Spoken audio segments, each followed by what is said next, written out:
कानून व्यवस्था दिख नहीं रही, वहां मुख्यमंत्री साहब के पास इन घटनाओं पर दुख प्रकट करने के लिए चंद शब्द भी अभी तक उनके मुख से नहीं निकले हैं, जो ये सिद्ध करता है टीआरएस की केसीआर नेतृत्व की सरकार असंवेदनशील है।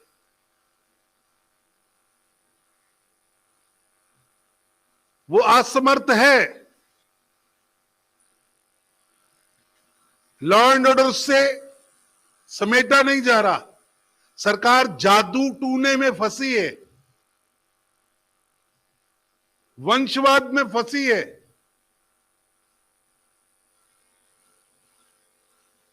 लेकिन अब तो यह भी सिद्ध हो गया कि ये सरकार असंवेदनशील है, असंवेदनशील है। यहां तो फार्म हाउस के कमरों में रंगीन शाम मनाई जा रही है। फार्म हाउस ही सत्ता का केंद्र बना है।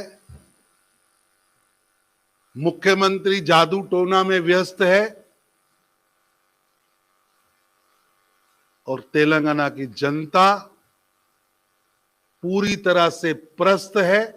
और तेलंगाना की जनता पुलिस का व्यवहार जिस तरह से पहले, अभी तक पुलिस बता नहीं पाई कि वो गाड़ी किसकी थी, सरकार के है तो सरकार के किस विभाग की है, वो किसको इश्यू हुई थी, उसके अंदर कौन सफर कर रहा था। इतने दिन तक उस गाड़ी को, जिसमें सब सबूत थे, उन सबूतों को मिटाने के लिए कौन कौन इस षड्यंत्र में शामिल है, ये सारी चीजें बेनकाब होनी चाहिए। पहले बोला जाता है इसमें किसी विधायक का हाथ नहीं है, किसी नेता का हाथ नहीं है। जब भारतीय जनता पार्टी आंदोलन करती है, जनता आंदोलन करती है, तो एफआईआर होती है, फिर नाम रजिस्टर्ड होता है, फिर गिरफ्तारी होती है। यानी भारतीय जनता पार्टी यहां की जनता की आवाज ना उठाए तो ये गूंगी बहरी केसीआर की सरकार केवल व केवल अपने चहेतों के अपराध को,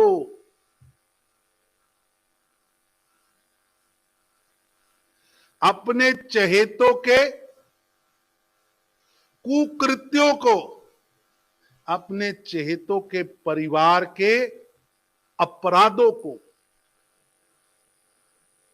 पकड़ने की बजाय बचाने में लगे हैं। और तेलंगाना एक ऐसी स्टेट बन के सामने आई है जहां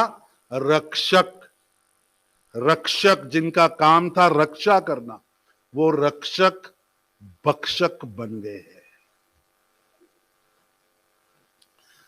बहुत दुखद वातावरण में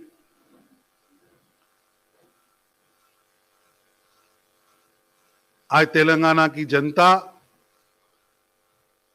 भय के अंदर जी रही है। वैसे तो केसीआर साहब के पास बहुत समय है, क्योंकि ऑफिस वो जाते नहीं, समय केवल चिट चैट करने का है, प्रशासनिक दखल देने का उनके पास कोई समय नहीं। उनके होम मिनिस्टर कहां हैं कि नहीं हैं?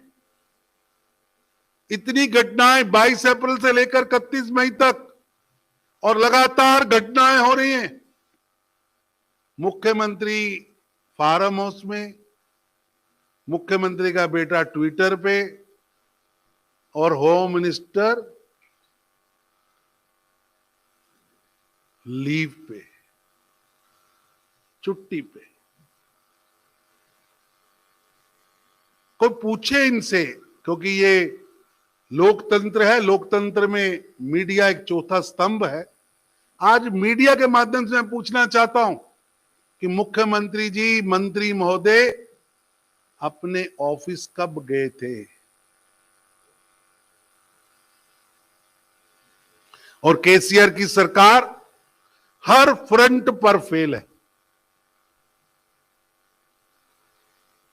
चाहे वो लॉ एंड ऑर्डर हो, चाहे एडमिनिस्ट्रेशन हो, चाहे अपने किए हुए वादों को पूरा करने की बात हो, यहां की बेटियों बहनों को सुरक्षा देने की बात हो। लेकिन 109 करोड़ रुपया खर्च कर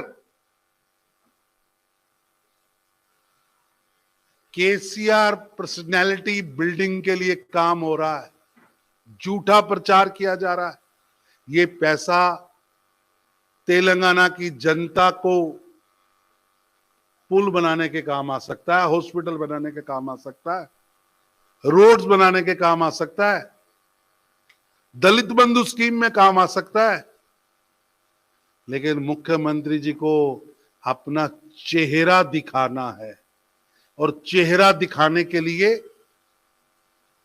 खजाने में जो पैसा गरीब तेलंगाना की जनता ने, मेहनतकश तेलंगाना की जनता ने जमा कराया है, उसका दुरुपयोग हो रहा है।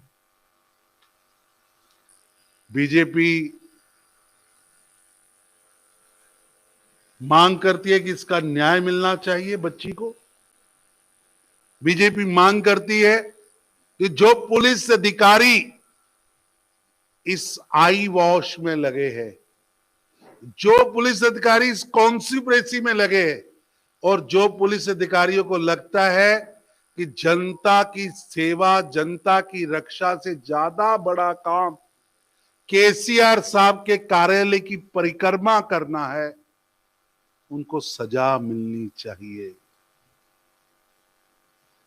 जिस तरह बच्ची के मां बाप चाहते हैं कि न्याय मिले और दिल्ली की एजेंसी एनआईए व सीबीआई उसकी जांच करे,